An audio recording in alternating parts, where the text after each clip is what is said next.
How to buy crypto if you are under 18. Hello everybody, welcome back to my channel. This is me Vipin Basnat, and today I'll guide you on how and which safest way can you buy cryptocurrency under 18. Now what you can do is there are certain apps or wallet that you can use if you're under 18. Now the first is the Guarda wallet, Guarda wallet. It is a time tested and recommended service by many crypto investors. It supports a large number of different cryptocurrencies and also provides its users with a unique opportunity to participate in the creation of their token, which undergoes rigorous verification by the base team of experts.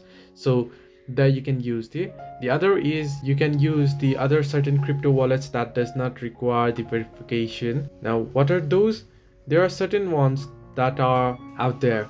Now it is possible with caveats as well. Most crypto exchanges have an 18 plus age requirement, but minors can invest in crypto with parental consent through a custodial account. Always be aware of tax implications and consult with their parents to stay on the right side of the law as well.